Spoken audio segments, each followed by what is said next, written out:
RCB ನಾಯಕ du Plessis ಅವರ ಕಳಪೆ ನಾಯಕತ್ವಕ್ಕೆ ಟೀಮ್ ಇಂಡಿಯಾದ ಸ್ಟಾರ್ ಬೌಲರ್ ಮೊಹಮ್ಮದ್ ಶಮಿ ಅವರು ಬಹಿರಂಗವಾಗಿಯೇ ಟೀಕೆಗಳ ಪ್ರಹಾರ ನಡೆಸಿದ್ದಾರೆ. ಆರ್ಸಿಬಿ ತಂಡ ಇದುವರೆಗೆ 5 ಪಂದ್ಯಗಳನ್ನು ಆಡಿ 1ರಲ್ಲಿ ಮಾತ್ರ ಗೆಲುವನ್ನು ದಾಖಲಿಸಿದರೆ 4 ಪಂದ್ಯಗಳಲ್ಲಿ ಹೀನಾಯ ಸೋಲನ್ನು ಅನುಭವಿಸಿದೆ. ಕಳೆದ 4 ಪಂದ್ಯಗಳಲ್ಲಿ ಆರ್ಸಿಬಿಯ ಸೋಲಿಗೆ ಪ್ರಮುಖ ಕಾರಣರಾಗಿದ್ದು ನಾಯಕ ಡುಪ್ಲೆಸಿಸ್ ಅವರು. ಪ್ಲೇಯಿಂಗ್ 11 ನ ಆಯ್ಕೆಯಿಂದ ಹಿಡಿದು ನಾಯಕತ್ವದಲ್ಲಿಯೂ ಕೂಡ ಪೂರ್ತಿ ಪ್ರಮಾಣದಲ್ಲಿ ಎಡವಿದ್ದ ಡುಪ್ಲೆಸಿಸ್ ಅವರ ವಿರುದ್ಧ ಮಾಜಿ ಕ್ರಿಕೆಟರ್ಗಳಿಂದ ಹಿಡಿದು ಅಭಿಮಾನಿಗಳಿಂದಲೂ ಕೂಡ ಸಾಕಷ್ಟು ಆಕ್ರೋಶಗಳು ಕಂಡು ಬಂದಿದ್ದವು.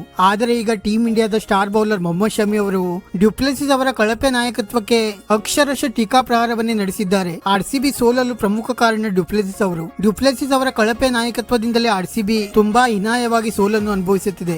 ಎಲ್ಎಸ್ಜಿ ವಿರುದ್ಧದ ಪಂದ್ಯದಲ್ಲಿ ಆರ್ಸಿಬಿ ತಂಡಕ್ಕೆ ಗೆಲ್ಲಲು ಒಂದು ಒಳ್ಳೆಯ ಅವಕಾಶವಿತ್ತು. ಆದರೆ ಡುಪ್ಲೆಸಿಸ್ ಅವರ ಕಳಪೆ ನಾಯಕತ್ವದಿಂದ ಆರ್ಸಿಬಿ ಈ ಪಂದ್ಯದಲ್ಲಿ ಸೋಲನ್ನು ಅನುಭವಿಸಿತು. ಮ್ಯಾಕ್ಸ್ವೆಲ್ ಅವರು ಬ್ಯಾಟಿಂಗ್ ನಲ್ಲಿ ವಿಫಲರಾಗುತ್ತಿದ್ದರೂ ಕೂಡ ಬೌಲಿಂಗ್ ನಲ್ಲಿ ಈ ಬಾರಿ ಒಳ್ಳೆಯ ಫಾರ್ಮ್ ನಲ್ಲಿದ್ದರು. ಆದರೆ ಡುಪ್ಲೆಸಿಸ್ ಅವರು ಎಲ್ಎಸ್ಜಿ ವಿರುದ್ಧದ ಪಂದ್ಯದಲ್ಲಿ ಮ್ಯಾಕ್ಸ್ವೆಲ್ ಅವರಿಗೆ ಒಂದೇ ಒಂದು ಓವರ್ ಕೂಡ ನೀಡಲಿಲ್ಲ. ಮತ್ತೆ ಡುಪ್ಲೆಸಿಸ್ ಅವರಿಂದ ಬೌಲಿಂಗ್ ರೊಟೇಷನ್ ಕೂಡ ಸರಿಯಾಗಿ ಆಗುತ್ತಿಲ್ಲ. ಇದು ಆರ್ಸಿಬಿಯ ಸೋಲಿಗೆ ಈಗ ಪ್ರಮುಖ ಕಾರಣವಾಗುತ್ತಿದೆ ಎಂದು ಮೊಹಮ್ಮದ್ ಶಮಿ ಅವರು ಡುಪ್ಲೆಸಿಸ್ ವಿರುದ್ಧ ಅಕ್ಷರಶಃ ಕಿಡಿಕಾರಿದ್ದಾರೆ. ಇಷ್ಟೇ ಅಲ್ಲದೆ ಆರ್ಸಿಬಿ ಅಭಿಮಾನಿಗಳು ಕೂಡ ಡುಪ್ಲೆಸಿಸ್ ವಿರುದ್ಧ ಸೋಷಿಯಲ್ ಮೀಡಿಯಾದಲ್ಲಿಯೂ ಕೂಡ ಸಾಕಷ್ಟು ಟೀಕೆಗಳನ್ನು ವ್ಯಕ್ತಪಡಿಸುತ್ತಿದ್ದಾರೆ. ವೀಲ್ ಜಾಕ್ಸ್ ರಂತ ಬ್ಯಾಟ್ಸ್ಮನ್ ಆರ್ಸಿಬಿ ಬಳಿ ಇದ್ದರೂ ಕೂಡ ಇನ್ನೂ ಕೂಡ ಬೆಂಚ್ ಕಾಯುತ್ತಿದ್ದಾರೆ. ಮತ್ತೆ ಮಹಿಪಾಲ್ ಲೋಮ್ರೋರ್, ವಿಜಯ್ ಕುಮಾರ್ ವೈಶಾಖ್ ಅವರು ಅದ್ಭುತ ಫಾರ್ಮ್ ನಲ್ಲಿದ್ದರೂ ಕೂಡ ಪ್ಲೇಯಿಂಗ್ 11 ನಲ್ಲಿ ಇವರಿಗೆ ಅವಕಾಶ ನೀಡುತ್ತಿಲ್ಲ. ಇದರಿಂದ ಬೇಸರಗೊಂಡಿರುವ ಆರ್ಸಿಬಿ ಅಭಿಮಾನಿಗಳು ಸೋಷಿಯಲ್ ಮೀಡಿಯಾದಲ್ಲಿ ತಮ್ಮ ಆಕ್ರೋಶವನ್ನು ಹೊರಹಾಕುತ್ತಿದ್ದಾರೆ. ವೀಕ್ಷಕರೇ, ಆರ್ಸಿಬಿ ತಂಡ ತನ್ನ ಮುಂದಿನ ಪಂದ್ಯವನ್ನು ಏಪ್ರಿಲ್ 11ರಂದು ಮುಂಬೈ ವಿರುದ್ಧ ವಾಂಖೇಡೆ ಕ್ರೀಡಾಂಗಣದಲ್ಲಿ ಆಡಲಿದೆ. ಈ ಪಂದ್ಯ ಆರ್ಸಿಬಿ ತಂಡಕ್ಕೆ ತುಂಬಾ ಇಂಪಾರ್ಟೆಂಟ್ ಆಗಲಿದ್ದು ಯಾವುದೇ ಪರಿಸ್ಥಿತಿಯಲ್ಲಿಯೂ ಕೂಡ ಗೆಲ್ಲಲೇಬೇಕಾದ ಅನಿವಾರ್ಯತೆ ಇದೆ.